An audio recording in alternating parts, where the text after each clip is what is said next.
Bonjour à toutes et à tous, bienvenue dans notre nouvelle édition de On ne vous dit pas tout. Les deux sessions en Chine sont terminées et l'économie chinoise redémarre doucement. Cette année, le monde entier regarde la Chine. Quelle va être la croissance économique de la Chine cette année? Sera-t-elle négative ou au contraire retrouvera-t-elle son niveau d'avant l'épidémie? Aujourd'hui, nous sommes très heureux d'accueillir ici notre expert économiste, Ding Yifan. Bonjour. Bonjour. Que vous connaissez très bien. Ding Yifan est économiste et politologue. Il est d'ailleurs formé en France à Sciences Po de Bordeaux. Voilà, il a obtenu le doctorat durant les années 80. Oui. Bienvenue, Monsieur Ding Yifan, et merci d'avoir accepté mon invitation. Alors, ma première question est à la fois simple et compliquée, Oui. comme l'économie chinoise d'ailleurs. Alors, quel regard portez-vous sur les deux sessions qui viennent de se terminer? Comment l'économie chinoise va-t-elle se développer après les deux sessions? Vous savez, les analyses d'experts du monde entier sont très variées. Oui. Certains disent, par exemple, après la baisse au premier semestre, l'économie va se reprendre au second. Pour d'autres, les exportations de la Chine risquent d'être fortement touchées puisque l'épidémie se développe toujours dans le monde. Et la croissance économique de la Chine risque donc d'être négative. D'autres encore expliquent que les exportations chinoises seront forcément impactées par l'épidémie, mais que la consommation intérieure chinoise s'accroît énormément et sont plus optimistes quant à la croissance de l'économie chinoise cette année. Alors, qu'en pensez-vous? En fait, oui. Après la session plénière de l'Assemblée nationale populaire et de la conférence consultative politique, et les activités économiques sont en train de se reprendre un peu plus rigoureusement. Parce qu'avant cela, les activités ont été reprises. Beaucoup plus dans le domaine de la production industrielle que dans le service. Mais après les sessions, les activités économiques sont revenues normales. Sont revenues normales dans le secteur des services. On commence à voir les clients habituels revenir de plus en plus. Donc tout cela montre que dans la deuxième moitié de l'année, Oui. on risque d'avoir un rebond de l'économie chinoise et il y aura... Plus fort que l'année dernière? Non, pas plus fort que l'année dernière, mais par rapport à la première année, par rapport à la première moitié de l'année, il y aura une espèce de croissance de revanche. C'est-à-dire, on va essayer de se rattraper dans beaucoup de domaines et ça va être un taux de croissance beaucoup plus rapide que dans les premiers mois de l'année. Déjà, nous avons constaté un rebond de l'économie de la production à partir de fin de mars. Fin mars, avril, mai, de plus en plus, les activités s'accélèrent. Donc, en tout, à la fin de l'année, on risque d'avoir un taux de croissance assez robuste, surtout en comparaison avec le reste du monde. Oui, le reste du monde, l'épidémie continue. C'est ça, parce que on risque, prenons le cas de l'année 2003, l'année où la Chine a connu le SRAS, aussi l'épidémie SRAS.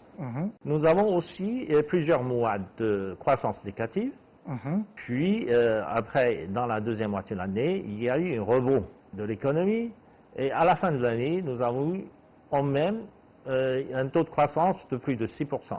À l'époque, c'était beaucoup, parce qu'à l'époque, le taux de croissance était supérieur à 10% habituellement. Et cette année, à cause de l'épidémie de SRAS, les 3 premiers mois ont baissé.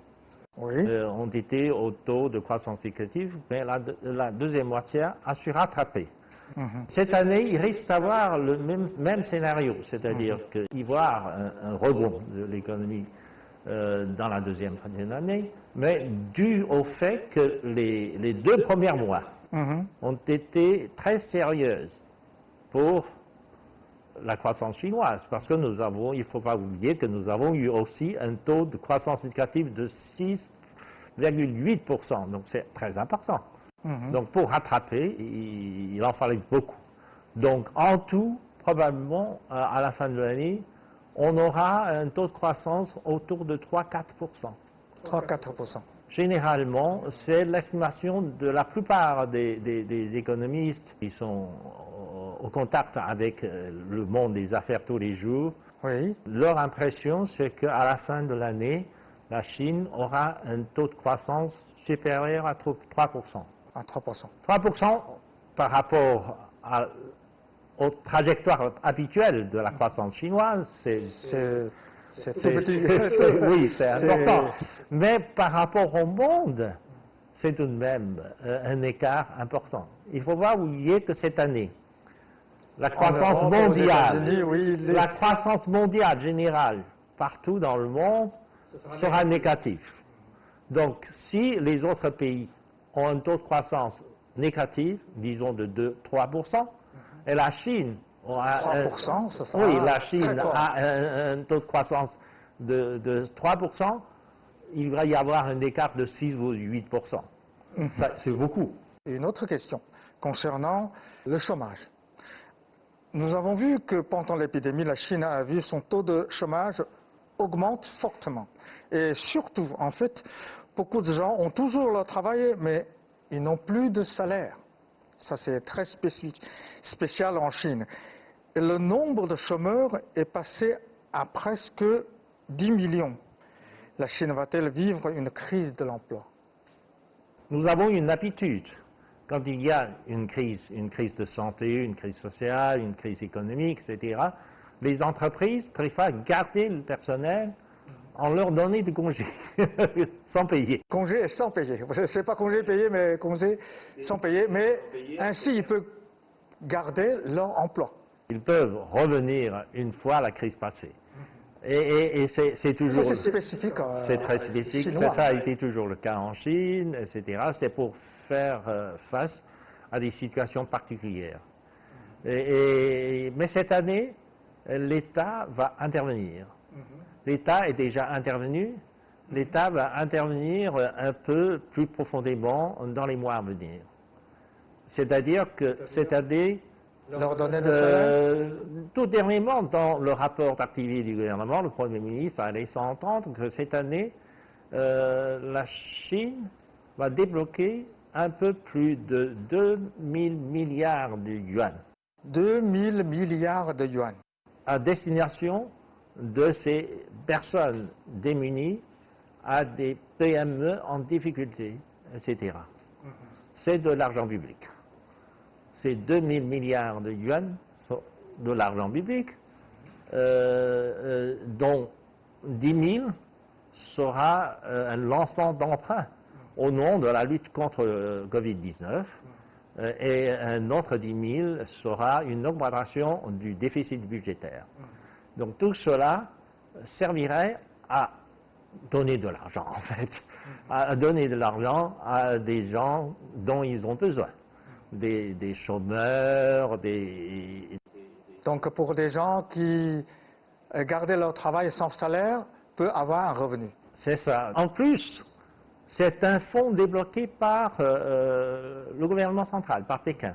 Par Pékin. Mais complètement attribué aux autorités locales, au gouvernement de province, distribué par le réseau de districts, etc., etc. Donc tout cela sera distribué seulement à des personnes en difficulté, à des personnes, à des entreprises en difficulté. L'État ne va pas se soucier de la distribution de cet argent. Tout cela va faciliter la vie des personnes et des PME en difficulté. Ça, c'est une grande contribution de l'État à l'écart de ces entités affaiblies par l'épidémie. L'État a pris des mesures aussi pour encourager la création d'autres emplois ou la création d'autres entreprises maintenant. Donc après l'épidémie, je suis sûr qu'il y aura beaucoup plus de nouvelles entreprises créées, aussi avec l'assistance de l'État. Tout à l'heure, vous avez dit que, en moyenne, toute l'année, le taux de croissance de la Chine pourrait atteindre 3%. Est-ce que, en comparaison avec d'autres pays, 3% c'est déjà très bien. Mais quand même, pour un pays comme la Chine, avec 1,4 milliard d'habitants, avec centaines de millions de travailleurs, 3%, c'est quand même pas suffisant. C'est pas exceptionnel. Vous voyez, il y avait 20 ans, c'était au-dessus de 10%. Il y avait 10 ans, c'est aux alentours de 8 à 10%. Ces 5 dernières années, c'est au-dessus de 6%. Et cette année, 3%. Vous ne trouvez pas que ce sera une crise économique? Cela dépend, parce que quand on parle d'une chute de la croissance de 3%, oui, souvent on parle d'un hard landing, d'un atterrissage en dur.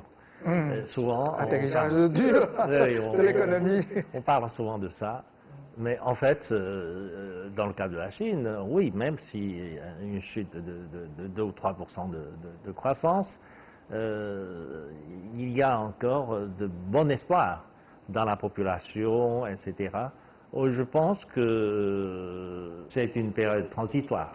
On vient de sortir de cette crise sanitaire assez importante. La situation est en train de se stabiliser et on risque d'avoir un rebond de l'économie avec une consommation de revanche, avec tout cela. Donc, normalement, je pense que l'année prochaine, sous contrôle de l'expansion ou de la propagation du virus, etc., je pense que l'économie chinoise va rentrer dans un autre cycle de croissance assez soutenu, parce que, à part les dépenses fiscales que j'ai mentionnées, donc le Premier ministre a donné son engagement pour aider la population en difficulté, etc. À part ça, l'État est prêt à lancer un nouveau plan de relance pour soutenir l'économie, pour soutenir la croissance. C'est mentionné dans le rapport du gouvernement comme les nouveaux investissements dans les nouvelles infrastructures. Les nouveaux investissements dans les nouvelles infrastructures seraient d'une importance beaucoup plus importante, beaucoup plus grande. D'une importance plus grande. On va construire encore des routes, des... Non, ça s'appelle des nouvelles infrastructures, ce n'est pas des routes, ce n'est pas des autoroutes. Ce n'est plus les routes, ni les... Mais ça continue, ça continue. Seulement, on ne peut plus compter sur l'élargissement très important des projets d'infrastructures anciennes. Mais il y a encore beaucoup d'infrastructures nouvelles, c'est-à-dire la construction des lignes, des stations de 5G, par exemple, la construction des pilotes électriques, parce que la Chine est numéro 1 en tant que nombre de véhicules électriques. Alors, pour faciliter l'utilisation de véhicules électriques, la Chine va investir pour construire des pilotes d'électricité un peu partout. En ville, pour que les gens puissent pour faciliter les voitures électriques.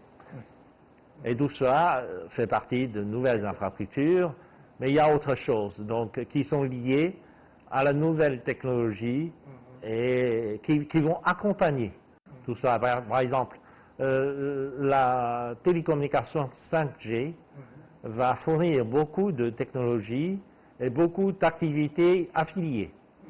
Et tout cela nécessite une infrastructure plus importante. Et ça nécessite beaucoup d'investissement. Et cet investissement aura besoin de, je sais pas, de 5 ans au moins pour couvrir tout le territoire chinois. Donc ça prendra un peu de temps, mais ce sera un investissement constant. Et ça créera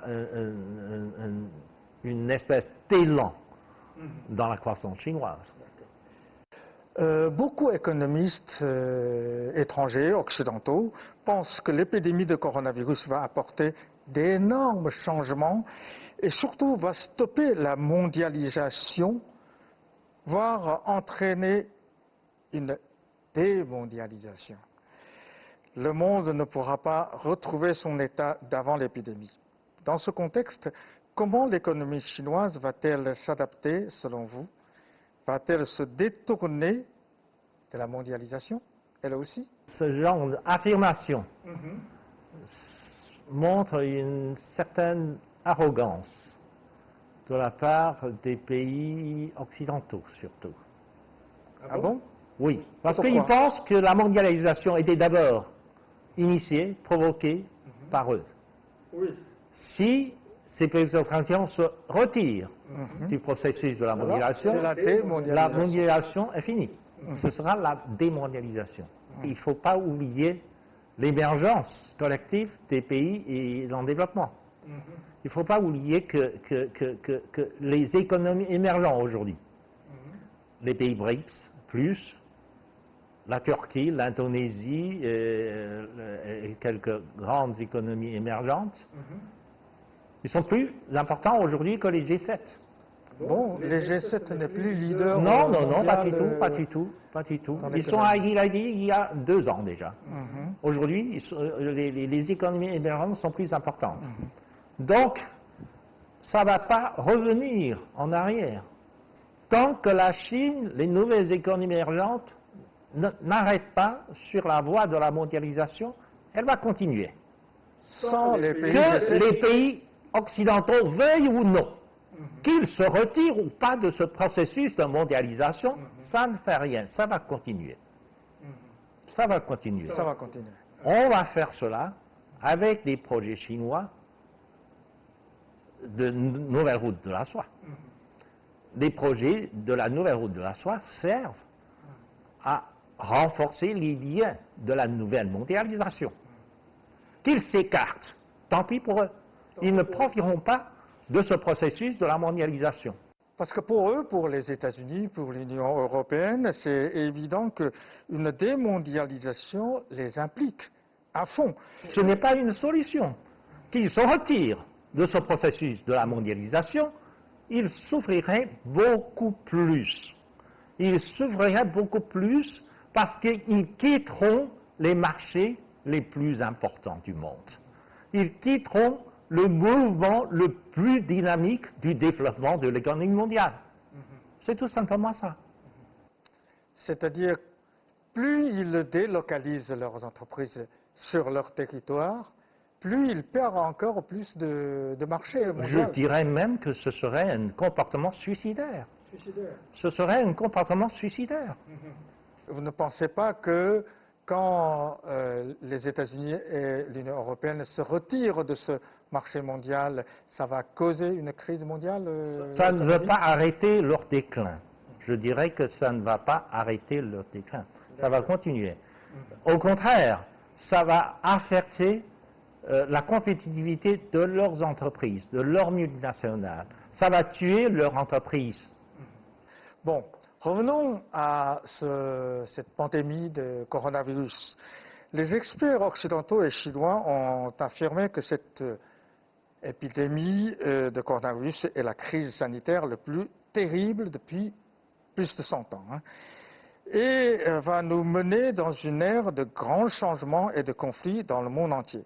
Pensez-vous que l'économie mondiale post-épidémie puisse entraîner des conflits majeurs entre la Chine et l'Occident, et particulièrement entre la Chine et les États-Unis? La situation actuelle se rapproche-t-elle de celle du début du siècle dernier, c'est-à-dire la situation avant la Première Guerre mondiale, et de celle des années 30? Vous voyez, après la crise mondiale de 2009. Je vois ça. Un arrêt soudain de la mondialisation pourrait-elle entraîner des conflits majeurs, voire même un conflit armé entre la Chine et les États-Unis, ou la Chine et les Occidentaux? Je pense que rien n'est à exclure. Aucune possibilité n'est à exclure.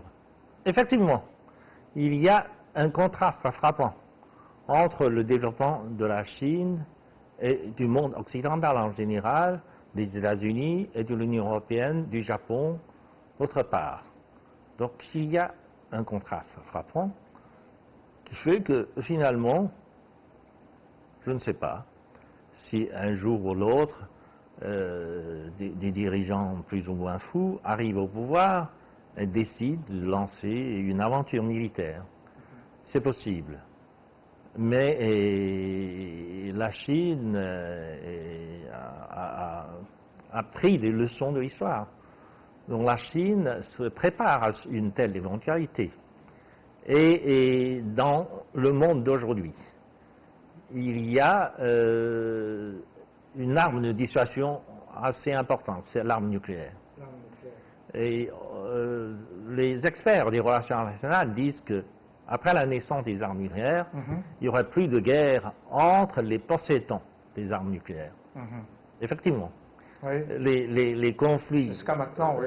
ont été éclatés un peu partout dans le monde, mais toujours entre les puissances nucléaires et des non-nucléaires. Oh, il y a entre l'Inde et le Pakistan quand même, il y a un conflit militaire. Oui, il y a toujours des frictions frontalières, etc., etc. Il n'y a jamais eu de guerre, de véritable guerre entre le Pakistan et l'Inde, parce que ce sont aussi de puissance nucléaire. Puissance nucléaire et ils comprennent qu'une escalation de la confrontation militaire aboutirait à une guerre nucléaire, surtout à la destruction mutuelle. Donc, sous condition des armes nucléaires, vous ne croyez pas que l'histoire peut... rien à exclure, je veux dire, je ne peux pas garantir qu'un jour ou l'autre, un fou arrive au pouvoir et décide de lancer l'attaque au risque d'avoir une fin suicidaire.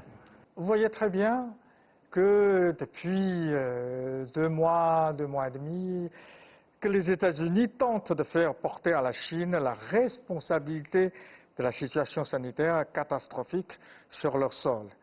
Les élections présidentielles américaines auront également lieu en fin de l'année et les États-Unis ont alors plus de besoin d'un bouc émissaire sur lequel rejeter la mauvaise gestion de l'épidémie par le président Donald Trump. Dans ce contexte, comment la Chine peut-elle améliorer ses relations avec les États-Unis? Une relation actuellement très tendue. Et la situation entre les deux pays risque-t-elle d'empirer après l'épidémie? En fait, oui, les relations sont très tendues entre les deux gouvernements, entre le gouvernement Trump et le gouvernement chinois. Les relations officielles sont tendues. Et parce que, justement, ils cherchent à détourner l'attention sur leur gestion un peu bizarre de l'épidémie à l'intérieur des États-Unis. Ils veulent endosser la responsabilité à la Chine, trouver toutes sortes de prétextes, sans avoir réussi.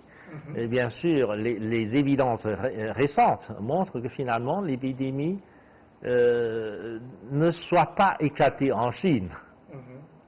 Parce qu'ils ont trouvé des cas de contamination, d'infection aux États-Unis, en Europe, avant l'éclatement de l'épidémie à Wuhan. Donc cela montre que finalement, Wuhan n'était probablement pas les études récentes faites par les universitaires anglais montrent que cette épidémie aurait des sources, des origines d'éclatement un peu partout dans le monde. Pas seulement en Europe. Oui, même au Japon, en Chine, en Europe, aux États-Unis, etc. Ce n'est pas une seule origine, puis une expansion à travers le monde. Mais ce n'est pas apparemment l'opinion publique dans les pays occidentaux. Oui, je comprends, mais l'opinion publique, c'est quoi? L'opinion publique est influencée par une espèce de campagne de propagande. La campagne de propagande fait croire le mensonge aux réalités. Quelquefois, c'est comme ça. Il faut attendre l'analyse scientifique pour montrer l'origine de cette épidémie globale. Et tant que les chercheurs scientifiques n'ont pas trouvé l'origine, n'étaient pas sûrs, toutes les accusations sont gratuites, non fondées. Vous voyez, après le SRAS, la Chine a dépassé d'abord le Japon, après l'Union européenne, et quelques années après, la Chine dépasse largement tous les autres pays sauf les États-Unis. Et aujourd'hui, après cette coronavirus, cette pandémie de coronavirus, est-ce que, en quelques mots, rapidement, l'économie chinoise va devenir le premier mondial ou bien le contraire, cette épidémie a frappé la Chine très fort, que l'économie chinoise va se ralentir? Je pense que le contraire, oui. Votre première hypothèse est plus plausible. C'est plus plausible. C'est-à-dire que finalement, si on regarde l'expérience de ces 10 dernières années, de 2008, l'année où la crise financière globale a éclaté, et de 10 ans plus tard, en 2018, qu'est-ce qui s'est passé dans le monde? L'économie de l'Union européenne a régressé. Elle est passée de 19 quelques mille milliards de dollars à 18 000 milliards de dollars au lieu d'avancer en 10 ans. Au lieu d'avancer, elle recule. Et ce qui est particulièrement vrai dans les grandes économies de l'Union européenne, en France, en Angleterre, en Allemagne. Sauf l'Allemagne, non? En Allemagne, oui. Et là aussi, les Anglais sont jaloux, ils disent que c'est grâce à la Chine. Parce que si vous regardez l'augmentation de l'exportation allemande depuis ces années. C'est vers la Chine. C'est vers la Chine. C'est une augmentation sans cesse des produits allemands vers la Chine, qui a renforcé la position allemande dans le schéma européen. Il y a ça. Non, à part la plupart des pays de l'Union européenne ont régressé. Le Japon aussi. Le PIB du Japon est passé de 5 000 milliards de dollars à plus de 4 000 milliards. Donc, là aussi, en 10 ans, le Japon a régressé. Seule la Chine et les États-Unis ont augmenté. Bien sûr, la Chine beaucoup plus rapidement que les États-Unis. Oui. Donc vous pensez après cette pandémie? Ça va être la même chose, parce qu'il n'y a pas que les chiffres. Le chiffre fait que avant la crise financière, le niveau de PIB chinois était à peu près 4 000 milliards de dollars. Aujourd'hui, on est plus de 14 000 milliards de dollars, donc 3 ou 4 fois plus important que l'année de la crise économique. Et il n'y a pas que ça. Regardez les infrastructures. L'année de la crise économique, la Chine n'avait que un peu plus de 100 km de TGV, une seule ligne, reliant Pékin à Tianjin. Aujourd'hui, nous avons plus de 35 milliards de kilomètres de ligne. À votre avis, dans 10 ans, la Chine pourrait devenir Parce le premier... que la Chine est en train d'investir dans ce qu'on appelle des nouvelles infrastructures. Je suis sûr que dans 10 ans, la Chine serait le leader mondial dans tous ces domaines-là, dans toutes ces nouvelles technologies. Bon, ce sera notre dernier mot. Dans 10 ans, la Chine sera le nouveau leader mondial dans tous ces domaines. Bon, merci beaucoup. Merci à Deng Yifan. Votre analyse est très intéressante. Je crois que ça va susciter des discussions. Merci à nos chers téléspectateurs. Merci pour votre fidélité et à la prochaine.